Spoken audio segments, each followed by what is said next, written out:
So I just finished watching another YouTuber.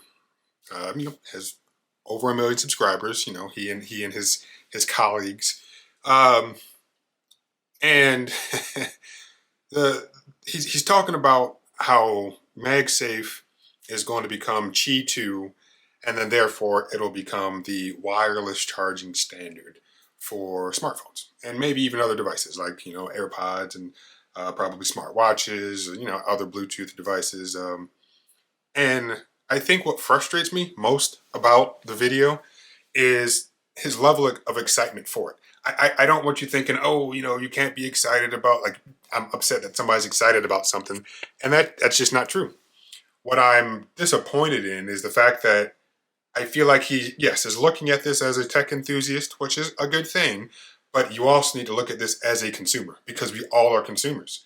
And knowing that something that Apple made is going to now become a wireless or an industry standard is not good, in my opinion. I mean, I think Thunderbolt was something that Apple helped create, and then essentially USB 4 derived from Thunderbolt. And there's, other things that I know I just don't know about. But for this particular thing, and even just comparing it to Thunderbolt, there were added benefits to those faster data transfers and video out and other things, charging speed. Like Thunder USB 4 brings a lot to the table. So even if Apple helped develop Thunderbolt and then it ended up becoming USB 4 and it's something that we all potentially use and therefore benefit from, there's added value to that. But with this whole wireless charging thing, like I just can't get on board with it because I don't feel like it actually makes any sense, especially MagSafe.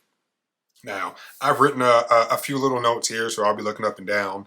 But of course, the first thing it says, yes, MagSafe is going to become Qi 2. It will become the standard for all devices, most likely.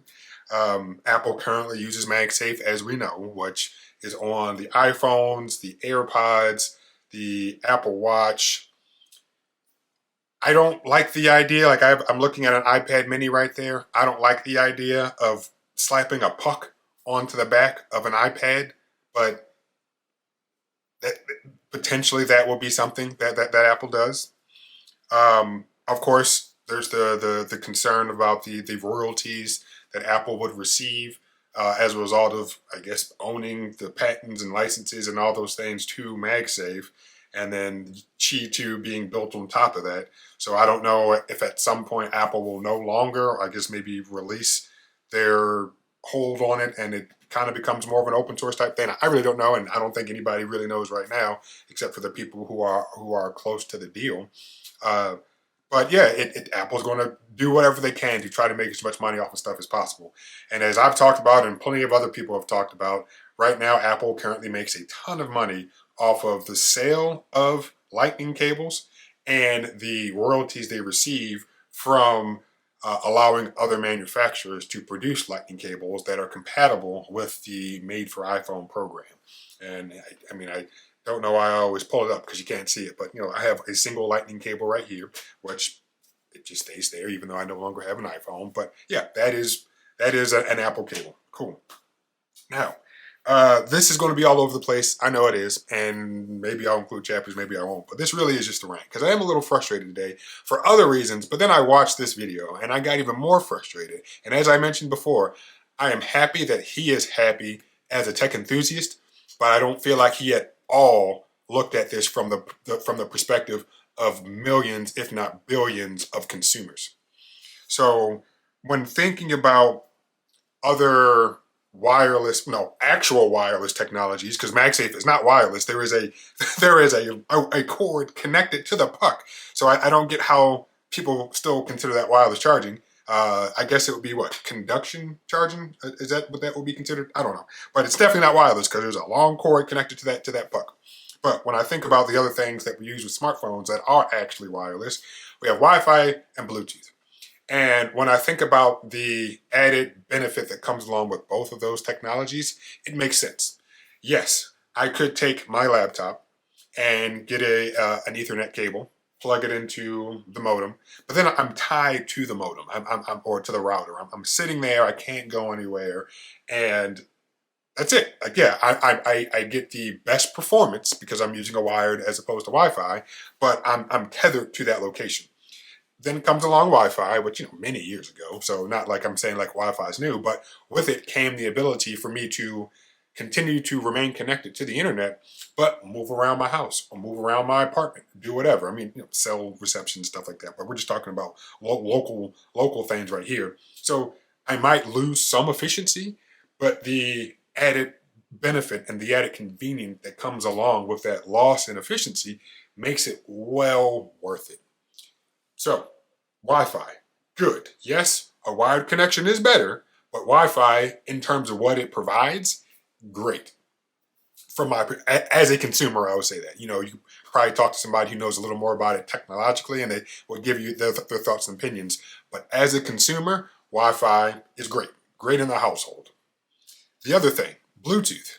Yes, I could use my wired cable to talk on the phone and to listen to music and just going about my day. But at that point, my phone is either on my arm if I'm working out, or in a pocket if I'm talking on the phone, or in my hands, or whatever. But the wire is definitely a added convenience, or I'm sorry, it is a standard thing, and the quality that you get when listening and talking using a cable is usually better than that of Bluetooth. But of course, the downfall is you have to keep that device on you all the time. Now here comes Bluetooth. I've been dealing with Bluetooth devices for well over a decade now, and they have definitely improved over the years. But even with some of those earlier devices, and definitely including the later devices, the added convenience of not having to keep your phone on you all the time when talking on the phone or listening to music, great. So there is added value to the wireless connection that you get, even if there is some degradation in performance. Obviously, you have to charge the Bluetooth device, whereas with a cable, you don't have to charge anything, but you still get added benefits to it. And I'll say, what will I say? Hmm. That might be it, because I think those are like the two things that I want to hammer home. That with Wi-Fi and Bluetooth, they're both wireless, but you get added benefits that make it worth whatever loss in performance that you actually receive, because they aren't tethered to the device using an actual wire.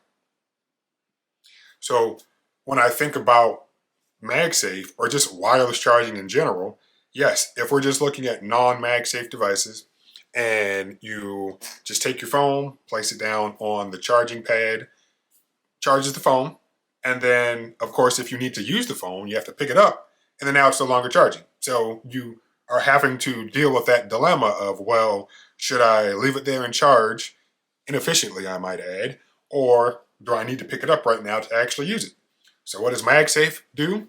It takes that same concept of having a charging puck or a charging coil, allowing you to slap it onto the back of your phone, but then now there's a wire that's going to whatever plug. So a charging block, the actual outlet itself, a computer, whatever. But at that point, yes, you have that benefit of not having to plug something into your actual device, but it's still connected to the back. So you're still charging it and you can use it, but you are now still tethered to whatever device is allowing you to receive electricity.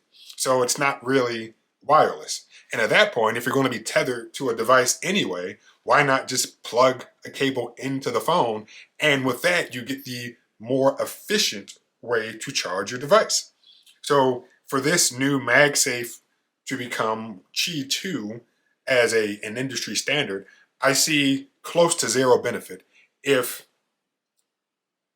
you're still going to be tethered to something. I mean, like, if I could just hold my phone right here in my hand and have it still be charging right now, receiving a wireless signal to charge it in an efficient manner, even even in an inefficient manner, it would still be some type of benefit. That, okay, now I'm truly not tethered to any wires.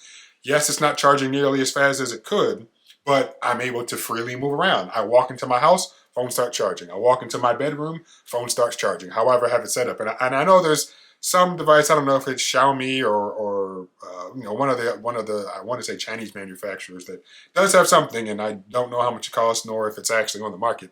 But at that point, there's at least some added utility of I can charge my phone and I'm not tethered to a wire. Just like with Bluetooth, I can listen to music through using headphones and I'm not tethered to the phone. Just like Wi-Fi, I can now stay connected to the internet without being tethered to my modem or to my router. So when it comes to MagSafe or wireless charging, I don't want to say it's useless because that's not true. It is not useless. But if you are going to be tethered to something, you might as well be tethered to something that is plugged into the phone and then therefore allows you to get charging, a more efficient charging rate. And of course, he mentions that cars will start coming. Well, cars currently have some wireless charging pads in them, but those will at some point become MagSafe charging pads.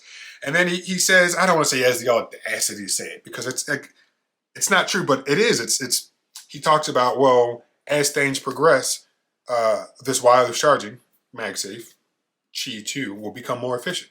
Yeah, it probably will. But if Qi 2 in terms of charging is as efficient as plugging your device in 2020, let's say in 2019, it's like, okay, like they're as efficient as each other, but the years that they came out, are 2, 3, 4, 5 years apart. So if Qi 2 is as efficient in 2023 or 2024 as just a standard plug-in charging cable is in 2018 or 2017, how much more efficient will it be to just plug that device in 2024? So if your phone still has a port on it, then yeah, you're still tethered to a cable anyway. Why not just plug it in? So I don't get, like, I'm trying to loop my mind around it. And if I'm in the car, I could see that might be the only spot that I'm like, okay, it'd be nice to be able to just boop, pop my phone down. Because right now I do have a magnet out there that I don't know if you can see it, but yeah, there's a little magnet right there, and I plop it there sometimes, and it's not charging because it's just a regular magnet. But I don't see it. I really do not see the benefit to it, and I don't want to say it pains me that the industry is going to adopt the standard, but my hope is that.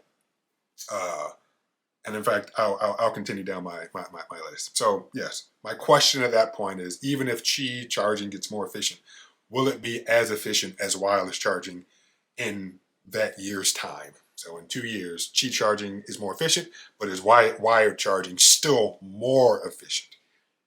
Don't know. Well, the answer is probably going to be yes, but don't know.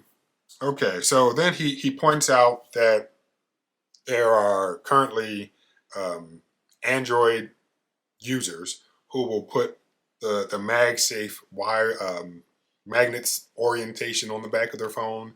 Then there are cases that have that magnet orientation that fit Android devices.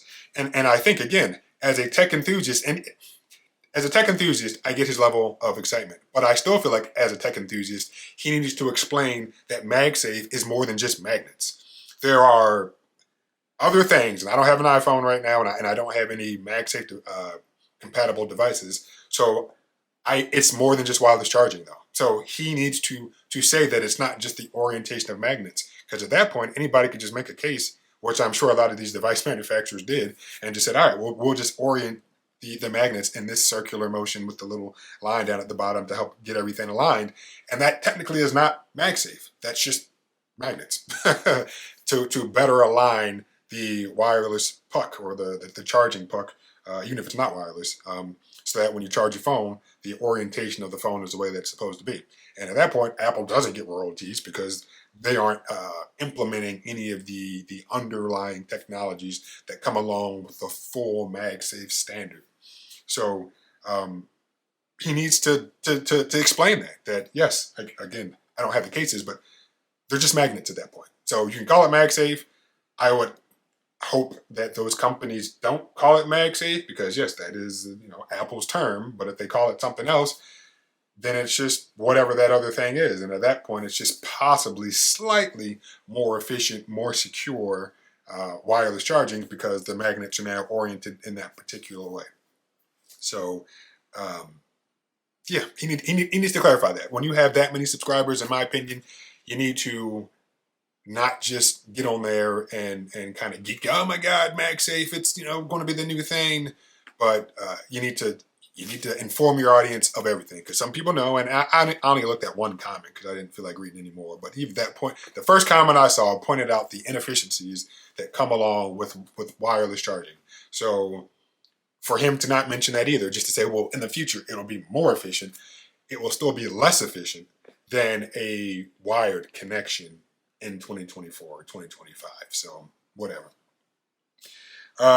He then goes to mention that it's potential. There is a potential for there to be a portless iPhone. We've all talked about that. But if MagSafe or Qi 2 becomes as dominant as it might become, a lot of phones currently have wireless charging capabilities, then will Android also go that route as well? And my hope is that all device manufacturers that aren't Apple know and want their consumers to know that this is a computer. And with computers, you need direct access to it, usually through some type of port. So with my laptop, ports to connect, to interface with other devices. Fortunately, I'm not running diagnostics or anything on it, but if I needed to, or if somebody needed to, you have those ports to do that. You remove those ports, and yes, now you have this just cube. I mean, this rectangular prism that doesn't allow you to really do much with it aside from what Apple wants you to do with it. And even though I'm not downloading and installing custom ROMs or anything, I have, gone to Google. Well, when I had a Pixel, this isn't a Pixel, but in fact, no, this is my Zenfone 9. What I have done is I've gone to ASUS's website and I've downloaded the firmware, and I've used a flash drive, or in fact, I don't know if I use a flash drive or if I just copied it from my computer to the phone using a cable, and I was able to update the firmware, but I needed to be able to interface with the phone that way. And doing it through some type of wireless connection just wouldn't do it. Now, if we're talking all about iPhones, which Apple would never want you to do that anyway, but then they'd say, oh, you could use freaking AirDrop or whatever, but those are still proprietary things. If you have a Windows computer and you're trying to do it with an iPhone, like it just gets more confusing than it needs to be if you don't have the option to have a wired connection.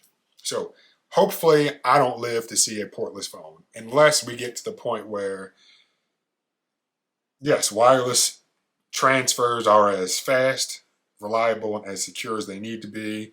I'd say also as universal as they need to be. So yes, I have nearby share with my Android devices, but I can't do that with that iPad right there, or I can't do it with my Mac right here. Of course, those two things can talk to each other using AirDrop, but I can't use those when it comes to this. Windows has something, I forget what it's called, and I've used it maybe once, but it wasn't that good. And all that to say, even using these wireless standards, when I'm using or when I'm transferring large files, I use a wire because it's just better. So hopefully, again, I don't live to see a portless phone. It'll be a bad idea. It'll be less efficient for charging, and for people who actually need to use that port to transfer data, it won't be there for you to actually transfer data. So I hope Android manufacturers are like, no, we don't want to do that. I mean, people use their phones for other things, and in fact, yeah, not this phone, but any other phone that doesn't have a USB 2.0 port on the bottom, I use it essentially as a flash drive. I take large files, even small files, whatever, and transfer them between computers because it allows me to do that. So I could go get my flash drive, which I have, or I could say, well, my phone's already in my hand. Let me just connect it to my computer, transfer whatever I need to transfer, and then get on with my day. So this is where I guess cost comes into it, and this is why I am frustrated that somebody who has a platform as large as he does, and his colleagues, doesn't think past how excited he is about this. All right, talking about these wireless standards. Okay, cost is very important. So when you think about charging your phone, no matter what phone you have, if you're using a cable, hopefully, one, the cable just came in the box. Okay. If we go to MagSafe, I don't know if, I mean, I think initially they'd have to include that MagSafe connector in the box, which is substantially more expensive than, and again, you can't see it, but there's a lightning cable right here, substantially more expensive than that. So that's just going to drive up the cost of the phone. Or they could not include it in the box and say you need to buy one separately now, which I don't think they would do that, but at least not initially. But it wouldn't surprise me. And if, as he was pointing out, that in 3 years, uh, well, he says that there's going to be 3 years of USB-C and then potentially a portless iPhone, then in 3 years, they would say, well, if Qi standard or Qi 2 is the wireless standard, then there's a chance that you already have a wireless charger in your house or in your possession. So therefore, we don't need to include it in the box. So now, yeah, we are where we kind of are now in terms of certain accessories no longer being included. But how I look at things when it comes to this, whether it's in the box or not, just the cost of a wireless charging cable, see, a wireless charging cable compared to the cost of this lightning cable, which you can't see, it's just more money and it's not as good of a product. So I currently have, and let's just go back to USB-C since I don't need to care about that lightning cable. I have one USB-C cable right here. There are two behind you. There is one in my suitcase, and then I keep one in my car. So that way, if I'm laying in bed, I have access to it. If I'm sitting at my desk, I have access to it. If I'm traveling and actually like going somewhere, I have access to cables that I don't, need to, oh, did I pack a cable? And if I'm just driving around town, I have access to a cable in my car. I don't want to have to buy charging pads to do that. And it's not, oh, I have to buy new things or whatever. It's just a more expensive thing, a more expensive, less efficient thing. Why do it? I mean, obviously it's for Apple, for money for Apple, but it just doesn't make any sense as a consumer. Um, Same thing when I think about, because I was talking about Wi-Fi and Bluetooth earlier, specifically Bluetooth. Yes, Bluetooth headphones exist. I always talk about these. I love these things. The added convenience that I get when it comes to using them and not having to carry my phone around is great. Retail, I think when those were released years ago, because those are the WHX Mark threes or whatever they are, the third generation of those headphones. I think they were like $350. I got them on eBay for $100, so I was happy for that, but cheaper. But yesterday, I was talking to my cousin, and he informed me that he had a pair of these just basic old Apple headphones, except his have the lightning port on the bottom instead of the 3.5 millimeter port. But he said that they went out, so he needed to buy some new ones. He was thinking about buying some AirPods, and I said, well, you can, you have an iPhone, you want some AirPods, that's cool. But I went on my little rant of, one, they're way more expensive than just replacing the cable that you currently have, which I have had these for 6 years now. I don't know. I don't remember where I got them. I know at one point a friend just gave me a pair, like still wrapped up in a little piece of cardboard that they come in. But for 6 years, I've been using this cable. No issues with it. Battery hasn't died since there's no battery in it, and I probably could continue getting another 6 years out of it. It uses a universal connector, which is just the standard headphone jack, and it does exactly what it's supposed to do, and that's great. But with those AirPods, and my cousin decided to get them, I'm just letting you know, like, yeah, they're cool today. One, hopefully you don't lose them.